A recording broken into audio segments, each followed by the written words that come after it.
La grande édition sur i24 News, bienvenue à tous, votre rendez-vous quotidien en direct avec l'actualité du Moyen-Orient. Voici le sommaire de ce journal. Première entrée, dernière sortie, l'émotion à son comble en Israël. Le corps de Ran Gvili revient au pays. Ran Gvili, 24 ans, policier d'élite, héros, tombé le 7 octobre 2023 en défendant le kibbutz Alumim. Il était l'ultime otage retenu à Gaza, un symbole national et une opération unique en son genre qui a permis son rapatriement. Objectif atteint ce soir de libérer tous les otages. La page du 7 octobre est-elle tournée pour autant ? Binyamin Netanyahou promet que le désarmement du Hamas sera la prochaine étape. Est-ce le début d'une nouvelle phase stratégique ? Des détails et des questions dans un instant. La famille Gvili doit prendre la parole dans quelques minutes. Et puis pendant ce temps, Donald Trump et ses généraux continuent de passer en revue les différents scénarios face à l'Iran. Temporiser, négocier, renverser le régime ou le pousser à capituler. Seule certitude, la décision est entre les mains d'un seul homme. Israël serait-il relégué au second plan de cette équation pourtant vitale pour son avenir ? Nous reviendrons également sur la détermination intacte chez les opposants iraniens, malgré le coup de frein donné ces derniers jours à la contestation par la violence de la répression.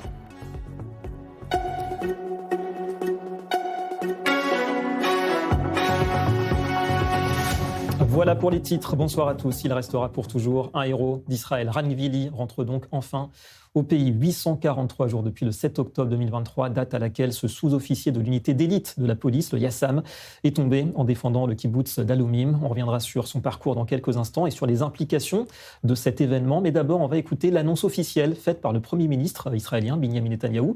C'était en début d'après-midi à la Knesset, le Parlement israélien à Jérusalem. Je suis heureux d'annoncer aux citoyens d'Israël, au peuple d'Israël, comme je viens de l'annoncer à la famille Gvili, que nos forces ont trouvé Ran. Il est en route vers la maison. C'est une réussite extraordinaire pour l'État d'Israël. Nous l'avions promis, j'avais promis que nous ramènerions tout le monde et nous avons ramené tout le monde, jusqu'au dernier d'entre eux.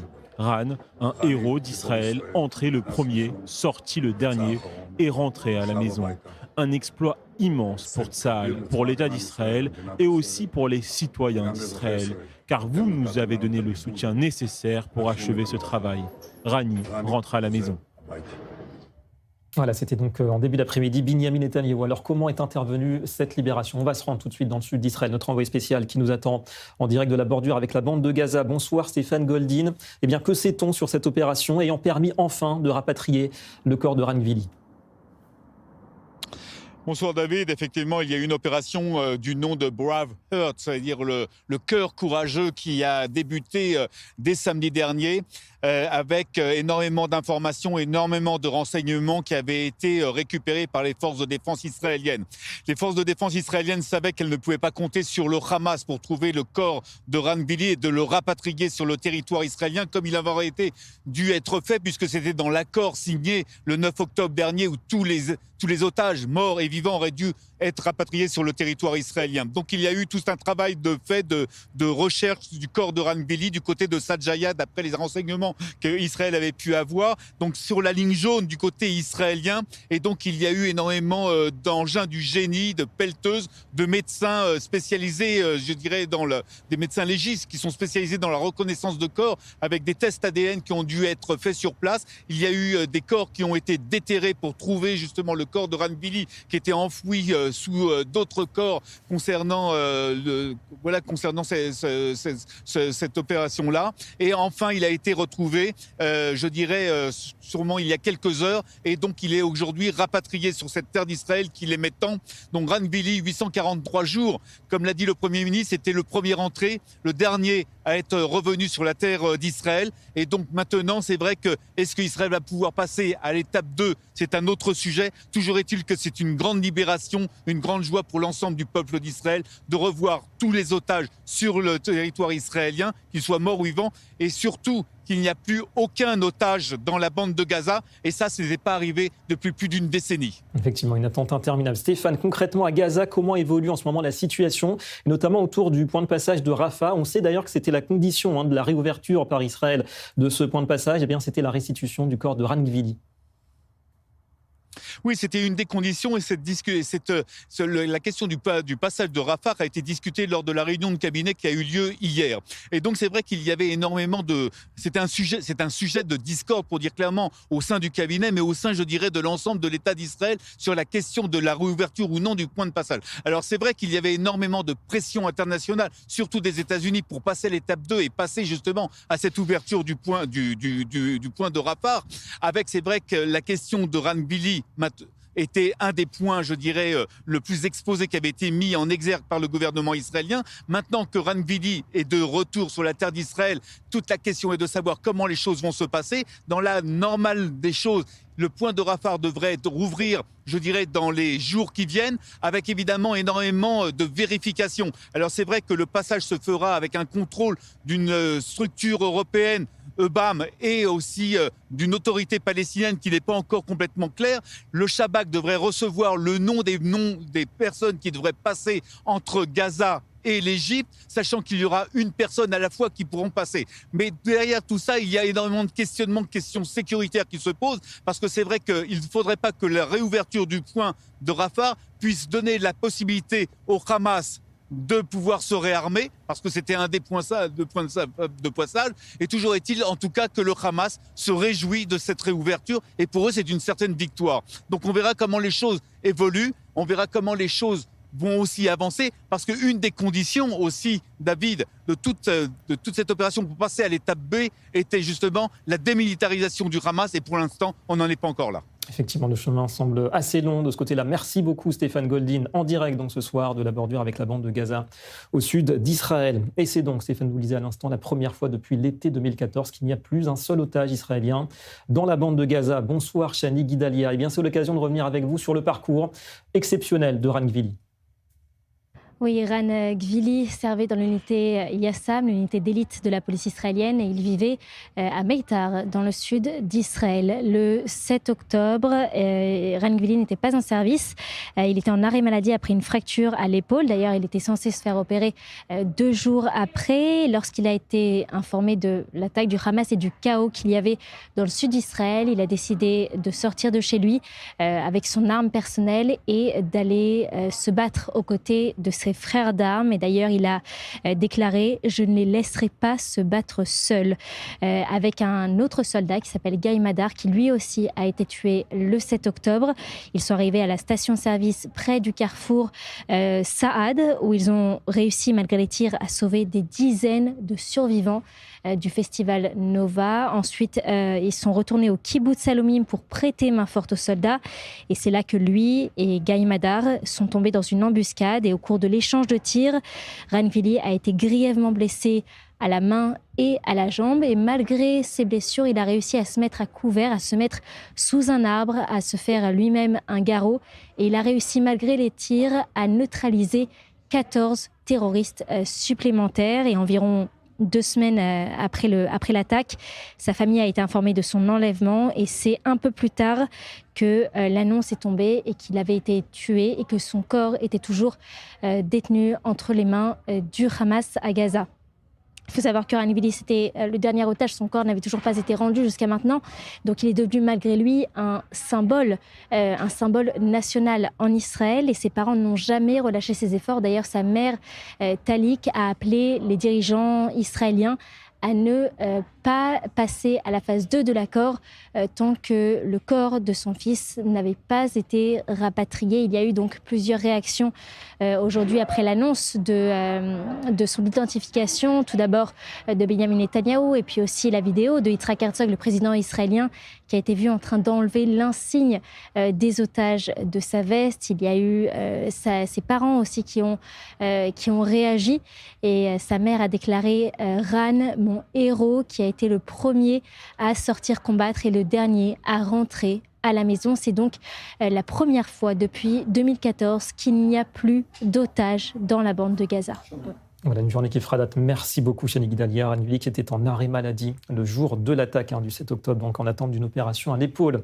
Un héros, alors une victoire morale pour Israël qui n'oublie aucun de ses soldats et de ses otages. On accueille ce soir pour en parler le général Harel Knafo. Bonsoir et merci à vous. Vous êtes général de brigade de réserve de Tsahal. D'abord une réaction à ce rapatriement du corps de Ran Gvili. Émotion, évidemment, soulagement.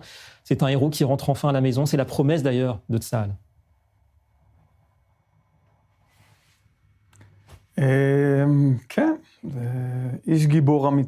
Oui, et c'est un héros véritable. Il a été tué en allant bien au-delà de ce que ses fonctions lui demandaient de faire. Il est parti au combat blessé.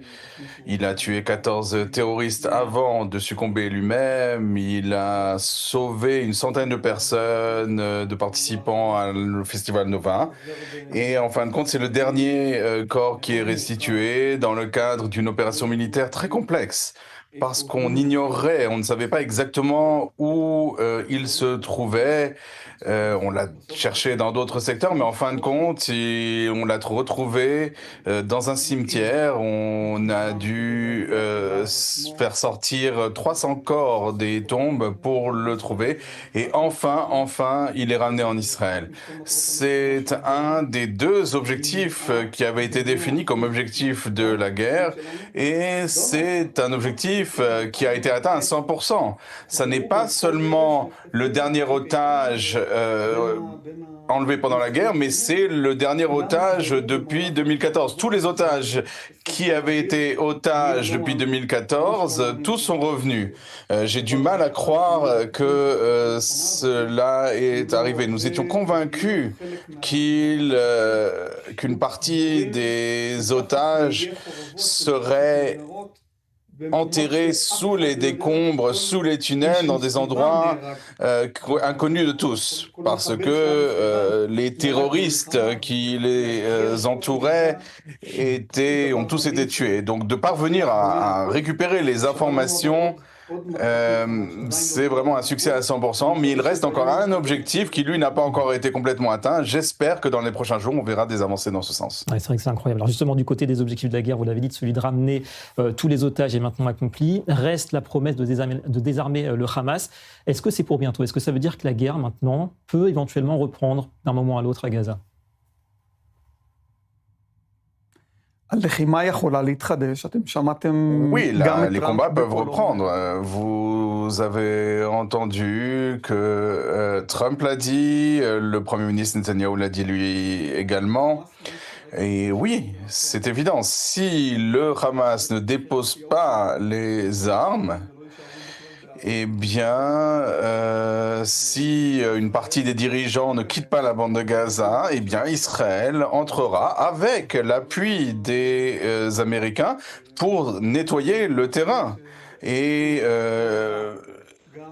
écarter tous ces terroristes abjects qui ont fait tant de mal à Israël le 7 octobre et avant, et qui ont fait beaucoup de mal aussi au peuple palestinien. Ils ont tué beaucoup plus de Palestiniens que de Juifs. Vous dites que le soutien américain est garanti en cas de reprise des hostilités à Gaza en faveur d'Israël, même si ces derniers temps on avait l'impression quelque part, eh bien les Américains disaient à Israël OK, on va vous aider pour l'Iran, par contre pour Gaza, laissez-nous avancer vers cette deuxième phase du plan Trump.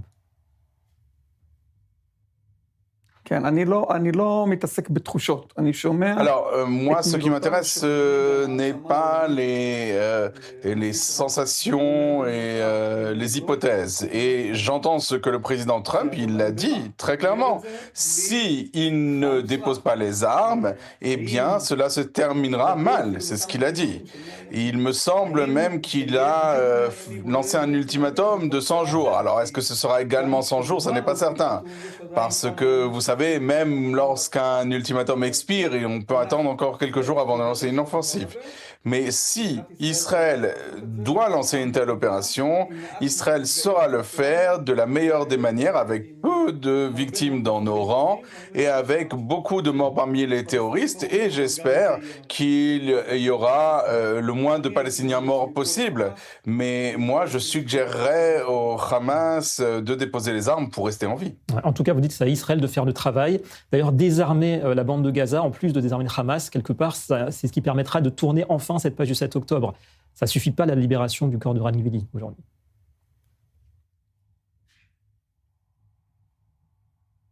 Alors, ce que j'ai dit, c'est que si le Hamas ne dépose pas les armes, que ce soit à travers le Conseil de la paix qui a été créé à travers ce gouvernement technocratique, eh bien, s'il ne fait pas de son propre gré, c'est-à-dire que s'ils ne remettent pas leurs armes, leurs missiles, et si Israël ne détruit pas tous les tunnels, eh bien, à ce moment-là, Israël devra agir avec toute la force possible avec l'appui des États-Unis. Voilà, effectivement, donc à suivre ces événements, ces développements désormais à Gaza depuis la restitution, en tout cas le rapatriement du corps de Ran Gvili. Merci beaucoup à vous, général Harel Knafo, d'avoir répondu à nos questions avec la traduction de Michael Val.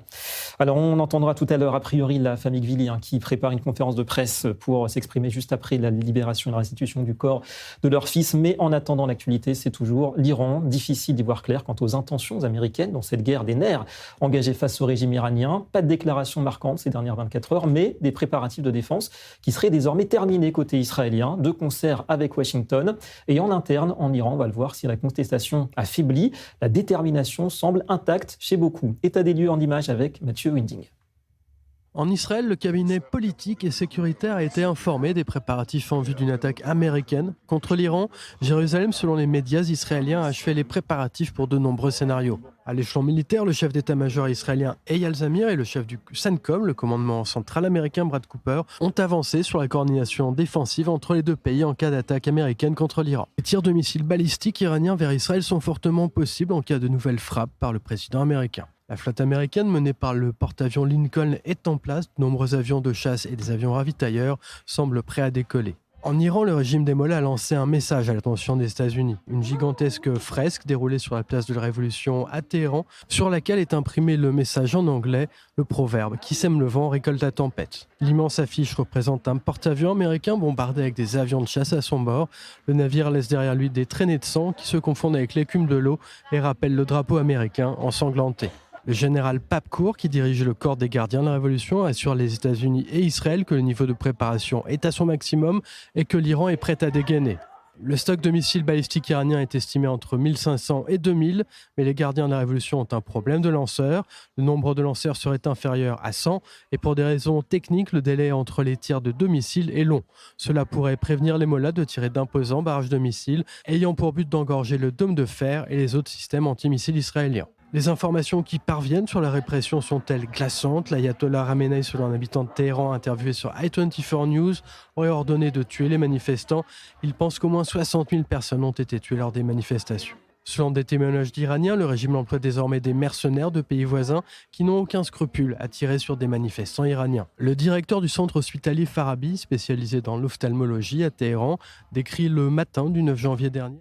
Voilà, on reviendra à l'Iran dans un instant, mais priorité évidemment directe sur i24 News. On le disait, la famille Gvili prend la parole ce soir dans la foulée de la libération du corps de leur fils.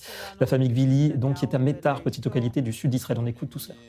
Benjamin Netanyahu et son épouse, le président des États-Unis, Donald Trump, Monsieur Witkoff, Monsieur Kushner, tous ceux qui ont agi, le président de l'État d'Israël, Gal Hirsch, toute la direction chargée des otages, j'ai parlé de la police.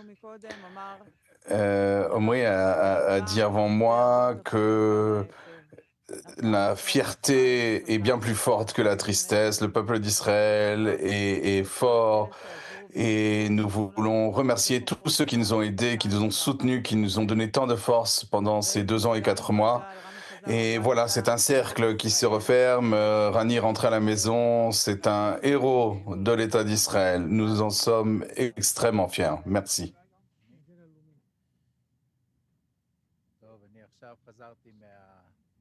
Je reviens, je suis revenu il y a quelques instants du pourtour de la bande de Gaza. J'étais réceptionné Rani. Vous auriez dû voir la puissance de notre armée, de la police, de ses camarades qui l'accompagnent en ce moment même à l'Institut médico-légal. Et je pense que si on avait demandé à Rani comment il voulait mourir, c'est comme ça, c'est dans l'honneur. Il nous a sauvés, il a sauvé le peuple d'Israël, il a sauvé le kibbutz Alumim. Et aujourd'hui, nous lui rendons tous hommage et il unit l'État d'Israël. Rani aimait créer l'union entre les gens. Il a réussi à unir l'État d'Israël autour de lui. Nous vous aimons, Am Israël Chai, le peuple d'Israël est vivant. Merci.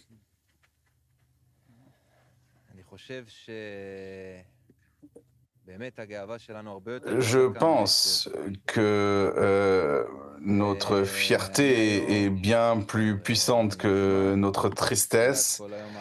Et depuis le début de cette journée maudite du 7 octobre, j'ai reçu une récompense, celle d'être le frère d'un héros de la nation qui a fait une chose incroyable. Je remercie toutes les forces armées qui ont fait tous ces efforts. Merci, tout simplement, à eux. Et nous sommes emplis de fierté, et c'est grâce à cela que nous surmontons notre tristesse.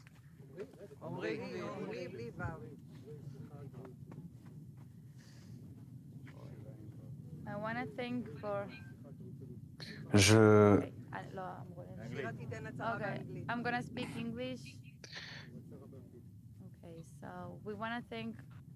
Nous voulons remercier le président Trump, messieurs Witkoff et Kushner, et tous ceux qui ont œuvré en coulisses.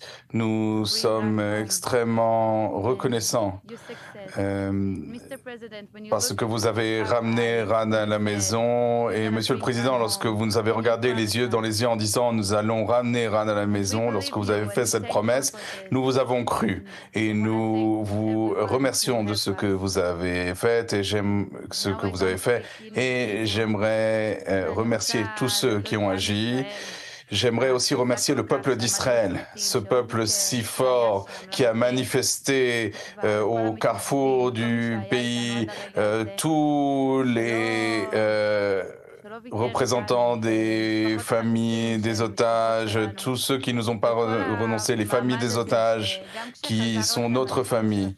Et même lorsque les otages sont revenus, vous avez continué à être à nos côtés et nous en sommes si reconnaissants. Vous êtes vraiment notre point d'ancrage dans cette réalité si difficile et vous nous montrez véritablement à quel point nous sommes un peuple fort. Am Israël Chai, le peuple d'Israël est vivant. Merci à tous.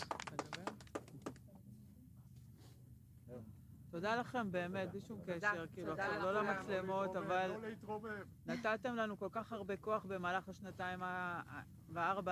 nous avez donné tellement de force pendant ces 2 ans, ces 4 mois.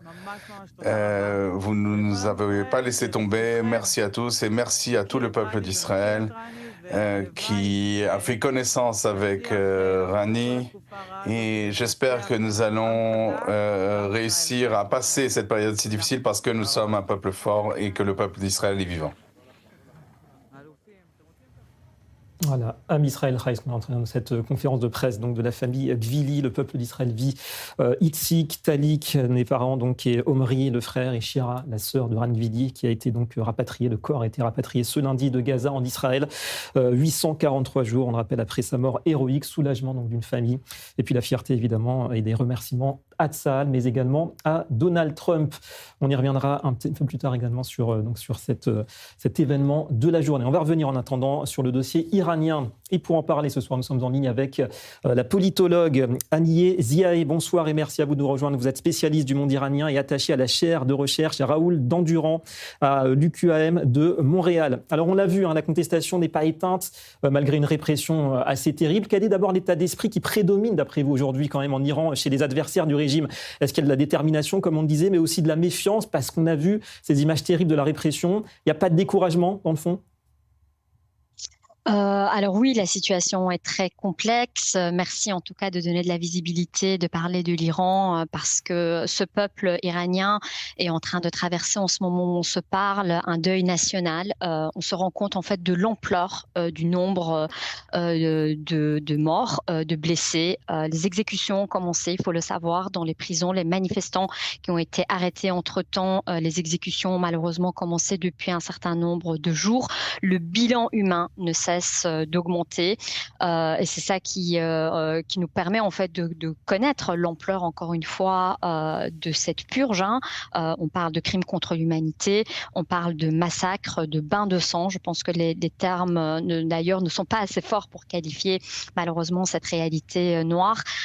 C'est une période de deuil, c'est une période aussi malheureusement vient à la fois en début de cette contestation, il y avait des moments et des élans d'espoir, mais évidemment face à cette répression brutale et sans limite, évidemment la population est confrontée. On est dans un environnement, ils tentent, parce que j'ai eu les témoignages, j'ai pu parler avec des personnes qui sont en Iran. On a réussi en fait via Instagram et via WhatsApp. Et pendant quelques heures, on a réussi à contacter des personnes sur place. Et ce qu'ils nous disent, c'est qu'ils tentent en fait de maintenir une forme de normalité, mais rien n'est normal. Nous ne sommes pas dans une situation normale. Et évidemment, avec cet état de fait, le constat de ce bilan humain qui ne cesse d'augmenter, eh bien, vous avez aussi un environnement très difficile, psychologiquement, entre désespoir, dépression. Donc voilà, c'est un moment très difficile avec des témoignages très bouleversants. Je pense notamment aux familles. On parle beaucoup de familles en ce moment et c'est important de parler des familles, des nombreuses victimes. Vous venez de donner la parole à ces familles. Les familles sont aujourd'hui en Iran dans une situation assez catastrophique. Vous savez, on commence à identifier les corps, on commence maintenant à donner des noms. On connaît les âges, des âges souvent en bas de 30 ans, des jeunes de 15, 16, début vingtaine, dans la vingtaine, début trentaine, une population jeune, professionnelle, des étudiants, des journalistes. Enfin voilà, on commence véritablement à identifier malheureusement et de plus en plus ces corps. Et c'est vrai qu'entendre le témoignage de ces familles, c'est assez quelque chose de très bouleversant et c'est pour tout le peuple iranien, aussi bien les Iraniens évidemment qui sont à l'intérieur que pour la diaspora iranienne qui se sent aussi complètement démunis et très impuissants par rapport à ce qui se passe actuellement. Oui, avec l'admiration d'une bonne partie du monde face à ce courage. En tout cas, réalité, vous le dites, extrêmement éprouvante. D'ailleurs, un mot sur ça, parce que sur le bilan, c'est vrai qu'on a un manque d'informations fiables, évidemment, et précises, mais on craint quand même qu'on chiffre en dizaines de milliers des victimes. Vous partagez cette crainte? Ça peut aller jusque-là? Alors les chiffres se recoupent sans exactitude, mais je pense que ce qu'il faut retenir, c'est que ce chiffre, en tout cas, va en augmentation. Donc là, le bilan humain ne cesse d'augmenter. Certaines sources parlent de plus de 16 000, d'autres plus de 30 000. On commence en fait à comptabiliser par ville. Donc maintenant, pour Téhéran, par exemple, la capitale, on parle de plus de 8 000. Dans d'autres villes, on parle de plus de 5 000.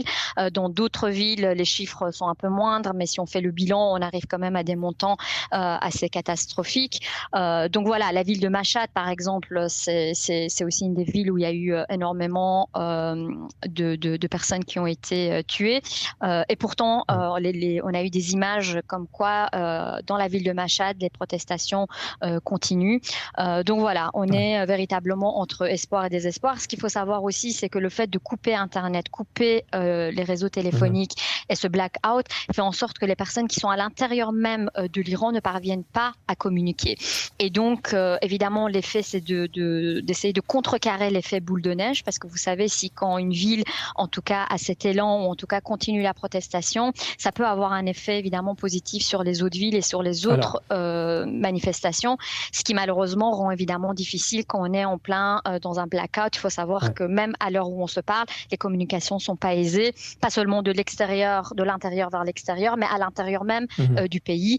Certains commencent à se rendre compte en Iran de l'ampleur, encore une fois, de la catastrophe humaine et de cette tragédie humaine. Et on le voit effectivement avec un manque d'informations et de vidéos. Un dernier mot rapide, parce que c'est la suite quelque part. Cette opposition, vous dites qu'elle a besoin d'un coup de pouce maintenant de l'Occident, une intervention américaine quelque part, pour être clair, ce serait un signe d'action qui suffirait peut-être à relancer les manifestations à travers l'Iran ?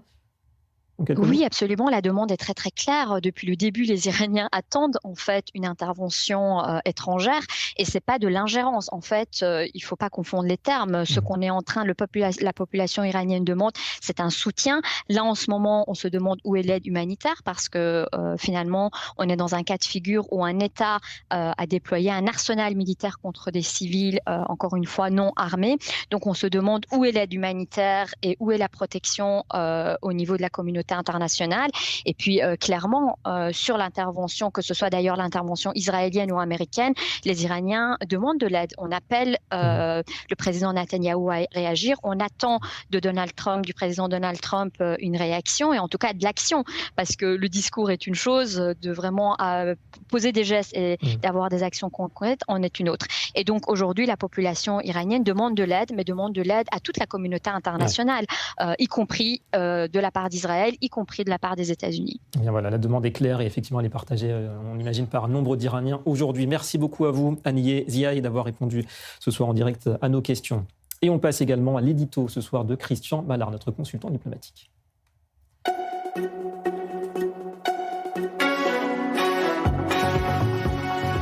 Parce que pendant que l'armada de l'US Navy s'approche des eaux du Golfe, Ali Khamenei, lui, chercherait apparemment une cachette en cas d'opération militaire américaine. Bonsoir Christian Mallard, depuis Paris et nos studios. Christian, le guide suprême pourra-t-il échapper aux frappes éventuelles des États-Unis ? Ali Khamenei est sans doute à l'heure actuelle l'homme le plus bunkérisé du monde. Depuis les quartiers huppés du nord de Téhéran, non loin de l'ancien palais impérial de feu, le Shah d'Iran Mohammad Reza Pahlavi, ou même en province du côté de Mashhad. Ali Khamenei se replie sur lui-même. Ses plus proches collaborateurs, me dit-on, n'ont plus accès à lui directement, sauf par l'intermédiaire de son fils Mojtaba, qui assure la liaison. Le bunker est médicalisé. Khamenei a été averti par ses plus hautes autorités de sécurité de la vraisemblance de l'intervention militaire américaine, en dépit des propos de Donald Trump, que je cite, « J'espère que je n'aurai pas utilisé mes navires de guerre ». Côté iranien, la réplique est prête. Toute attaque américaine sera considérée comme une déclaration de guerre sainte. Donald Trump ne pardonne pas à Ali Khamenei d'avoir fait tirer à vue sur les manifestants. Si les États-Unis interviennent, c'est que Donald Trump essaie de faire payer le prix fort à Khamenei, et on parle d'ailleurs de massacre d'État organisé. Si les navires de guerre américains n'interviennent pas directement sur les sites nucléaires ou sur les sites de missiles balistiques, Donald Trump pourrait, donc c'est conditionnel, dit-on, imposer un blocus à l'Iran plutôt que des attaques ciblées. Israël doit aussi tenir compte que toutes les options sont sur la table, mais c'est aux Américains d'intervenir avec leur armada. Les pressions militaires pourraient être telles aussi que l'Iran serait amené à négocier selon les termes des États-Unis.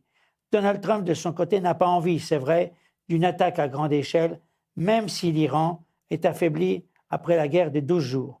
Il ne faut pas oublier non plus les pressions exercées par l'Arabie saoudite et le Qatar pour éviter tout embrasement au Moyen-Orient. Israël sait que tant que le régime iranien sera en place, il sera menacé. Et puis Donald Trump sera jugé peu crédible s'il n'attaque pas. Merci beaucoup Christian Mallard pour cet édito. En tout cas, une attente longue qui pousse certaines compagnies aériennes à adopter des mesures censées rassurer leurs clients, rassurer et inquiéter en même temps. Déborah Benayoun, on va la voir avec vous. Bonsoir Déborah. Bonsoir, El Al, Arkia, Israël, tous ont décidé de faciliter l'annulation et le remboursement de leurs billets, comme si quelque chose d'important était en train de se passer. Et oui, David, alors on va faire le point pour expliquer à nos téléspectateurs exactement ce qui se passe en ce qui concerne les compagnies israéliennes. Elles ont donc décidé de faire preuve de flexibilité dans leurs conditions d'annulation. On va les prendre une par une. On commence avec El Al qui lance le service intitulé Voyager en toute sérénité. Ça permet donc aux passagers d'annuler leur vol et de recevoir un avoir intégral sans frais d'annulation. Évidemment, l'objectif, c'est de faciliter les démarches de ceux qui hésiteraient à réserver leur vol dans les prochains jours compte tenu du contexte incertain. Alors, selon El Al, le service sera valable pour tout achat de nouveaux billets à partir d'aujourd'hui et pendant 2 semaines. Donc, il sera possible d'annuler son billet pour quelque raison que ce soit, et ce, jusqu'à 48 heures avant le départ, et de recevoir donc un avoir intégral. L'avantage est offert sans frais supplémentaires au moment de l'achat et il est valable sur tous les vols El Al jusqu'au 17 mars. On précise tout de même que ça ne s'applique pas au tarif light et qui est considéré comme étant l'un des premiers prix. On va ensuite voir sur Israël, la compagnie qui permettra donc aux clients qui ont fait une réservation d'annuler leur vol pour n'importe quelle raison jusqu'à 3 jours avant le départ au lieu de 7 jours actuellement. Cette option qui sera disponible pour les vols réservés entre le 26 janvier et le 28 février jusqu'à la fin 2026 au prix de $35 par passager. Et puis Arkia, les passagers qui auraient réservé un vol entre le 26 janvier et le 9 février pourront annuler leur réservation sans frais, là aussi pour quelque raison que ce soit, jusqu'à 48 heures avant le départ, et eux aussi recevront un avoir. Il faut savoir aussi qu'une cellule de crise va être mise en place pour proposer un plan de vol en cas de besoin. Ouais, ça en dit long. Qu'en est-il, Déborah, des compagnies non israéliennes ? Alors déjà, il faut savoir que ce week-end, plusieurs compagnies ont annoncé des changements dans leurs vols, notamment la compagnie italienne ITA qui annule tous ses vols de nuit vers Israël jusqu'à demain à cause des tensions sécuritaires. Il y a aussi KLM qui a annoncé annuler ses vols vers Tel Aviv. C'était jusqu'à hier. À noter d'ailleurs que c'est que les vols pour Dubaï, mais aussi pour l'Arabie Saoudite à Riyad et à Dammam ont été annulés. On a quand même vérifié pour ce qui concerne la liaison entre Amsterdam et Tel Aviv, donc pour la compagnie KLM.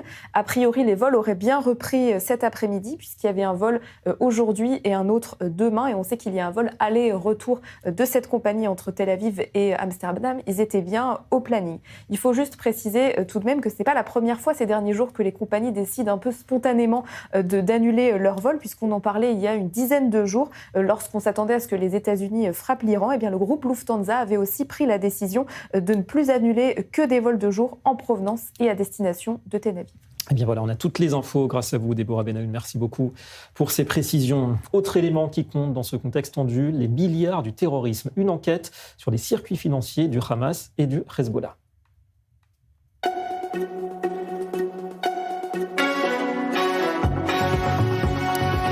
On va donc parler d'une enquête diffusée hier soir sur la chaîne en hébreu d'I24 News et qui lève le voile sur les flux financiers colossaux qui alimentent le Hamas et le Hezbollah, entre autres, depuis l'Iran, la Turquie et même le Qatar. Israël et les pays occidentaux auraient-ils sous-estimé ces circuits de financement, et notamment avant les massacres du 7 octobre ? Avec nous pour en parler ce soir, un expert, c'est Claude Moniquet. Bonsoir et merci à vous. Vous êtes ancien journaliste et ancien agent du renseignement français, auteur et co-directeur de l'European Strategic Intelligence and Security Center. Alors l'Iran et surtout la Turquie, le Qatar, quand même plaque tournante du financement du terrorisme. Pas de surprise dans le fond, mais jusqu'à quand va-t-on laisser faire ces pays ? C'est la question, la première. Non, effectivement, c'est pas du tout une surprise. Ce sont des choses qu'on savait depuis longtemps. Alors la question, effectivement, c'est jusqu'à quand on va les laisser faire. Alors pour l'Iran, ça pourrait se régler assez rapidement en fonction de l'évolution de la situation sur le terrain et des frappes éventuelles que les Américains feront. Pour autant que ce soit, comme certains le disent, des frappes de décapitation du régime. À ce moment-là, ça changera la donne. Avec le Qatar et la Turquie, ça va être beaucoup plus compliqué parce que le Qatar est un grand allié régional des États-Unis et que la Turquie est un membre important de l'OTAN, malgré tous les défauts qu'elle peut avoir par ailleurs et le double jeu qu'elle joue sur l'islamisme politique et le soutien à certaines organisations terroristes. Mais ça souligne un problème fondamental. En fait, si on considère le terrorisme, c'est quoi ? Ce sont des acteurs terroristes, organisations ou individus sur le terrain, et ce sont des gens qui sont des commanditaires et des financiers. Et entre les deux, effectivement, il y a des flux financiers. Ça fait maintenant presque 30 ans, en tout cas certainement 25 ans qu'on s'attaque aux flux financiers du terrorisme.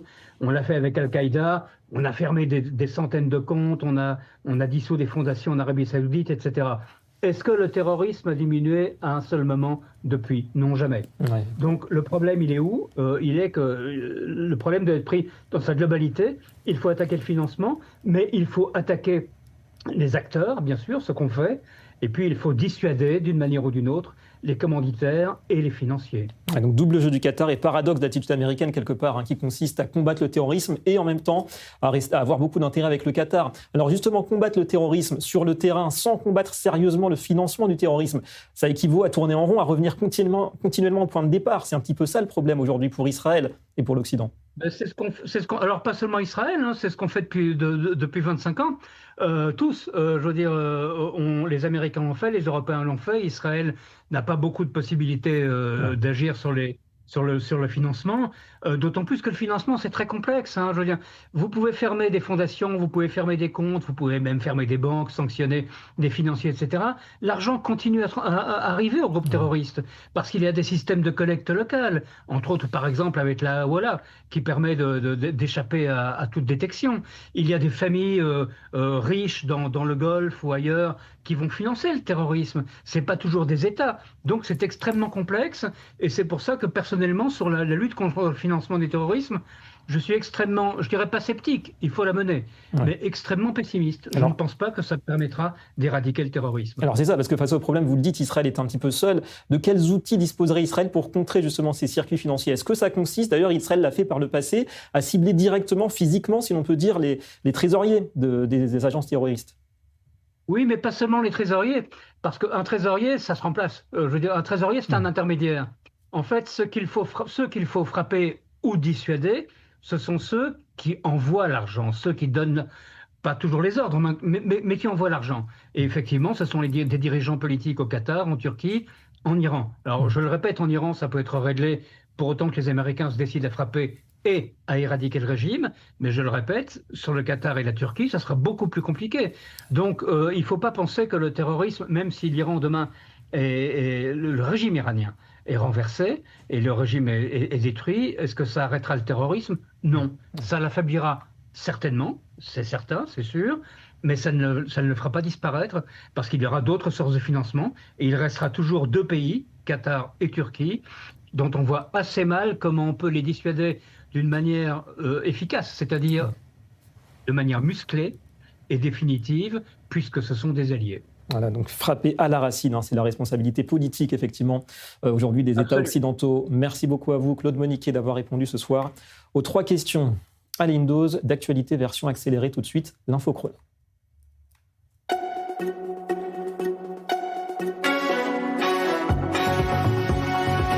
Activité intense pour la diplomatie israélienne ces jours-ci. Gideon Sa'ar, ministre des Affaires étrangères, a été reçu à Bakou ce lundi par le président azerbaïdjanais Ilham Aliyev. Les discussions portaient sur l'approfondissement de la coopération bilatérale dans des secteurs stratégiques dont l'énergie, l'intelligence artificielle, l'eau, l'agriculture, mais aussi la défense ou le tourisme. Un partenariat important pour Israël, l'Azerbaïdjan étant un pays voisin de l'Iran. Bakou importe des armes et des drones israéliens et exporte vers Israël son pétrole à hauteur de 40% tout de même des besoins de Jérusalem. L'Italie à l'offensive en Europe face au régime iranien. Rome va présenter cette semaine à Bruxelles une proposition visant à inscrire le corps des gardiens de la révolution islamique iranienne sur la liste des organisations terroristes de l'Union européenne. Pour Antonio Tajani, le chef de la diplomatie italienne, les pertes subies par la population civile lors des manifestations ces jours-ci exigent une réponse claire. La réunion des 27 ministres des États membres de l'UE est prévue pour jeudi. Enfin, l'Italie, toujours dans un autre registre, 3 des 7 membres du conseil d'administration de la RAI, la télévision publique italienne, souhaitent intégrer la question palestinienne dans le cadre du prochain concours de l'Eurovision. Ils ont adressé une demande officielle en ce sens aux organisateurs de l'événement, inviter un artiste palestinien pour une performance spéciale en marge de la compétition. L'objectif est pour eux d'équilibrer le débat public autour de la guerre, alors qu'on le sait, les appels au boycott se sont multipliés ces derniers temps contre Israël. C'est l'heure du grand dossier de la semaine. On rappelle l'intitulé « Arabes israéliens, identité et perspectives ». Hier, on avait situé le décor géographique et statistique. Ce soir, on s'attaque à certaines idées reçues.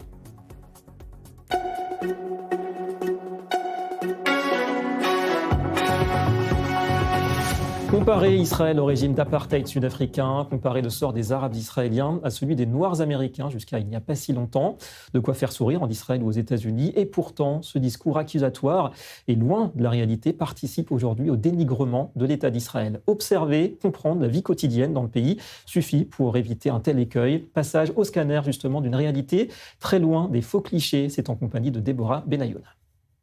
ONG, instance onusienne, mouvement politique, depuis des décennies, les critiques d'Israël n'hésitent pas à employer l'expression « régime d'apartheid » pour qualifier l'État hébreu. Mais cette accusation repose-t-elle sur une réalité juridique et factuelle ?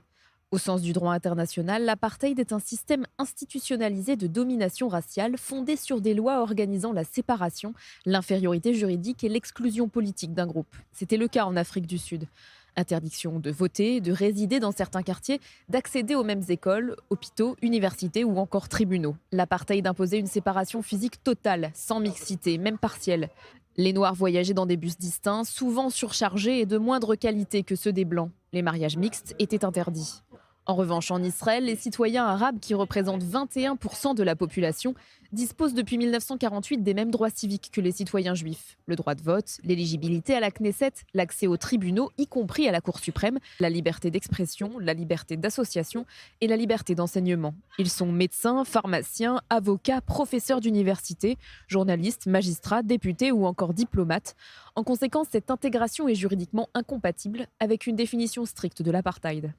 Pour autant, cela ne signifie pas qu'il n'y a pas d'inégalité sociale et économique. L'égalité formelle est garantie, mais il reste encore des obstacles dans certaines municipalités arabes, comme le sous-investissement, les difficultés d'accès au foncier, l'urbanisme restrictif ou le retard des infrastructures. Une réalité qui reste néanmoins comparable à celle de nombreuses démocraties multiethniques. Conséquence, il s'agit de distinguer les inégalités socio-économiques lorsqu'un groupe bénéficie de moins de ressources ou d'opportunités de l'apartheid, qui suppose une hiérarchie juridique raciale inscrite dans la loi. Accuser Israël d'apartheid relève donc d'une qualification juridique lourde, historiquement et légalement inexacte, qui brouille l'analyse et alimente une lecture idéologique du conflit. Eh bien, on va voir ce qui est fait concrètement pour faciliter le quotidien et la participation à l'économie de la minorité arabe en Israël. Bonsoir Mathieu Winding. Alors Mathieu, c'est un angle mort, on va dire, du débat, la discrimination positive. Expliquez-nous. Oui, David, certaines politiques israéliennes accordent des avantages spécifiques aux Arabes israéliens. Un exemple emblématique, c'est les examens psychométriques que l'on passe à l'entrée à l'université en Israël. Et donc, pour les Arabes israéliens, des barèmes spécifiques sont mis en place, ce qui veut dire que les seuils d'admission ne sont pas les mêmes pour les Arabes israéliens que pour les autres composantes de la société israélienne. Donc c'est clairement une politique qui relève de la discrimination positive, comme par exemple l'exemption quasi générale au service militaire, alors que la conscription est obligatoire pour la majorité des citoyens juifs. La population arabe, elle, en est dispensée, ce qui évite une contrainte lourde de 3 ans et ouvre un accès plus rapide au marché du travail ou aux études. Cependant, cette exemption limite, il faut le dire, l'accès au secteur de la high-tech. Ces politiques donc se traduisent concrètement dans un secteur clé, celui de la santé. Les Arabes israéliens, ils sont aujourd'hui surreprésentés. Par exemple, alors que les Arabes israéliens sont 21% de la population israélienne, ils sont 25% des médecins. Dans 2 autres professions, c'est encore plus visible. Ils sont 27% des infirmiers et 50% des pharmaciens. Donc cette dynamique s'explique par un accès facilité aux études de médecine, parfois à l'étranger dans des facultés pas forcément les meilleurs. Et donc, face aux excès de ces politiques de rattrapage, une réforme majeure a été mise en place cette année. Il s'agit de la réforme Yatziv en Israël, qui vise à élever drastiquement les standards de qualité dans les universités de médecine. Et donc, par exemple, on ne pourra plus passer d'une mauvaise université à l'étranger directement dans une université israélienne. Donc, plus de diplômes au rabais qui permettent d'accéder à de bonnes formations. Donc, cette réforme Yatziv pourrait marquer le début d'un nouveau départ dans la société israélienne, avec une médecine plus rigoureuse, mais aussi plus équitable, débarrassée des contournements et des arrangements communautaires. Merci beaucoup Mathieu Winding pour cet exposé donc concernant, et c'est important, la discrimination positive. En attendant de retrouver notre invité pour aller un petit peu plus loin sur ce dossier donc des Arabes israéliens, on va se diriger tout de suite vers l'Europe quand les partisans du Hamas s'invitent dans les événements culturels.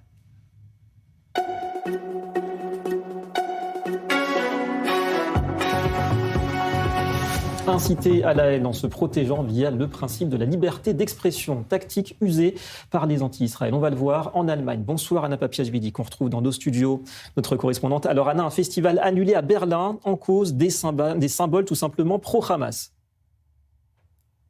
Bonsoir, oui, le festival intitulé Palestine à Berlin devait se dérouler ce week-end et était organisé par une association palestinienne locale avec un financement de la municipalité de Berlin. Mais les affiches qui ont été distribuées pour faire la promotion de cet événement associaient des symboles qui sont liés à la propagande du Hamas et incités en ligne à la violence antisémite. C'est en tout cas ce qu'a constaté l'ambassade d'Israël à Berlin et a décidé de publier un message sur le réseau social X pour dénoncer cet événement et le médiatiser. L'ambassade a appelé les organisateurs à se désolidariser publiquement et sans équivoque du Hamas et a exhorté les organismes publics qui financent ce festival à retirer leur soutien. Après examen du dossier, les autorités de la ville de Berlin ont décidé que l'utilisation de ce symbole, ce triangle rouge inversé, était contraire à la réglementation et ont donc décidé d'interdire l'événement. L'association qui l'organisait, l'association Salam, a adressé un message officiel à l'ambassade pour présenter ses excuses, tant à l'ambassade mais également à la communauté juive, affirmant qu'elle n'avait pas connaissance de la signification du symbole utilisé dans ces supports, dans ces affiches. Mais pour rappel, en juillet 2024, la Chambre des représentants de Berlin avait voté à majorité l'interdiction du triangle rouge, qui, selon cette Chambre, est un symbole de l'organisation terroriste du Hamas, qui avait tendance à l'utiliser pour marquer des cibles ennemies dans ses vidéos de propagande. Voilà, drôle d'événement culturel à Berlin. Merci beaucoup, Anna Papiashvili. On va revenir sur la principale information, évidemment, de la soirée. Il n'y a donc plus d'otages aux mains des terroristes à Gaza. Otage israélien, le corps de Ran Gvili a enfin été retrouvé et identifié par les forces israéliennes. Après 843 jours, la famille de l'Israélien héros de 24 ans pourra enfin se recueillir sur sa tombe en Israël. Soulagement pour l'ensemble du pays. On voit tout cela avec Mathieu Winding. À l'issue des recherches dans un cimetière à Gaza, les soldats entonnent un chant célébrant l'espoir.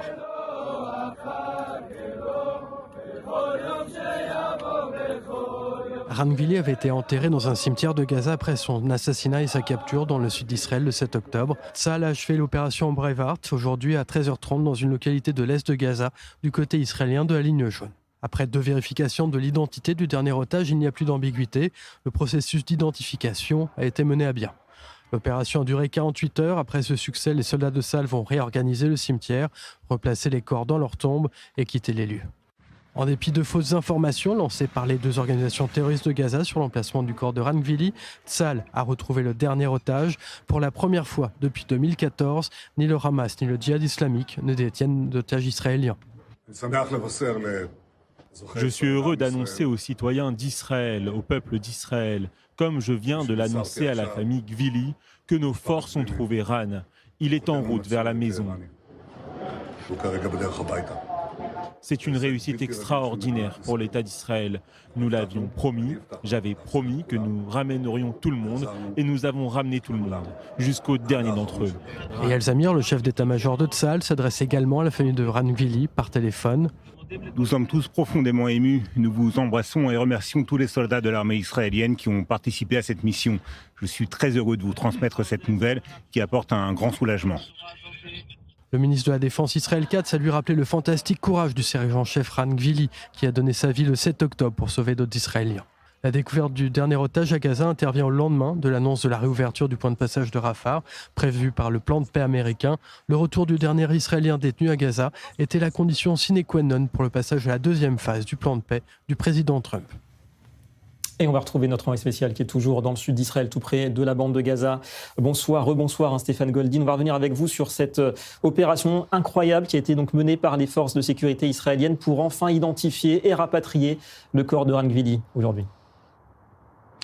Oui, bonsoir David. C'est tout à l'honneur des forces de défense israéliennes d'avoir pris, je dirais, toute cette volonté de vouloir ramener le dernier otage sur le territoire israélien. Cette opération a commencé samedi dernier par cette opération du nom de Brave Heart, c'est-à-dire le cœur courageux. Et c'est vrai que les forces israéliennes ont commencé à travailler avec différents renseignements qu'ils avaient pu recueillir depuis quelques semaines. Alors, le corps de Ran Gvili était situé sur la ligne jaune du côté de Sajaya, dans un cimetière. Et donc, les forces de défense israéliennes, Tsahal, ont fait venir des médecins légistes, des dentistes qui s'occupent franchement de tout ce qui est légiste, je dirais, de médical. Et évidemment aussi des pelleteuses pour pouvoir creuser et trouver ce corps. Et aujourd'hui a été enfin trouvé le corps de Ran Gvili. Ça a été le premier à rentrer sur la bande de Gaza. C'en est le dernier qui en est sorti. Et c'est une véritable délivrance. C'est vraiment le coup d'honneur aussi que l'on fait pour l'ensemble du peuple d'Israël. Israël ne laisse jamais personne derrière soi. Et c'est ce que, enfin, a encore prouvé les forces de défense israéliennes. Toujours est-il que maintenant, on va aller vers cette deuxième étape de l'accord entre Gaza et Israël. Cette deuxième étape va être liée aussi à la question de Rafah et de l'ouverture de ce passage et de la question de la démilitarisation du Hamas. Pour le moment, ce n'est pas encore d'actualité. On verra comment les choses évoluent dans les heures, dans les jours qui viennent. Toujours est-il que d'après les informations que je viens de recevoir, Ran Gvili arriverait sous peu, ou s'il n'est pas déjà arrivé, à Abu Kabir, c'est-à-dire à l'Institut médico-légal d'Israël, du côté de Jaffa, à côté de Tel Aviv. Alors effectivement, pour identification. Un petit mot justement rapide sur la suite. Stéphane, vous dites Rafah, réouverture ou pas, et puis la guerre va-t-elle reprendre? C'est l'une des questions évidemment désormais. Bien sûr, c'est une question qui se pose parce que concrètement, le Hamas ne veut pas démilitariser et ne veut pas déposer les armes, il le dit depuis le départ. Donc aujourd'hui, le Hamas essaye de jouer la normalité, une vraie fausse normalité, en soi-disant ayant donné des renseignements à Israël concernant la position du corps de Ran Gvili. Or, ces informations, Tsahal les avait déjà. On voit bien derrière tout ça que, toujours est-il que le Hamas veut jouer cette accalmie. Elle veut jouer aussi le fait que pour eux, c'est une victoire, l'ouverture du point de passage de Rafah. Mais concrètement, on voit aussi parallèlement que le Hamas ne veut pas désarmer et se rapproche continuellement de la ligne jaune pour attaquer les soldats israéliens. Donc il est très possible que les choses reprennent parce qu'il va falloir à un moment donné en terminer avec ce mouvement terroriste qui met... je dirais qu'il n'est plus en sécurité les populations du sud d'Israël. Effectivement, c'est l'objectif désormais, d'ailleurs affiché tout à l'heure par Benyamin Netanyahou, désarmer le Hamas et la bande de Gaza. Merci beaucoup Stéphane Goldin, Ornex ce soir donc du sud d'Israël, tout près de Gaza. Allez, une image d'espoir pour finir. Un an, jour pour jour, après sa libération de Gaza et des mains du Hamas, Daniela Gilboa, ex-otage, a publié sur son compte Instagram aujourd'hui un extrait de la toute première chanson de son premier album à paraître. Enfin, je peux faire entendre ma voix, ne plus chuchoter, ne plus avoir peur, mais me consacrer à ce qui me remplit et qui me guérit le plus au monde, c'est la musique. Une publication qui coïncide justement avec le rapatriement de Ran Gvili aujourd'hui. Voilà, fin de cette édition. Tout de suite, ça se débat. Raphaël Hassine et ses invités. Très bonne soirée à tous sur i24.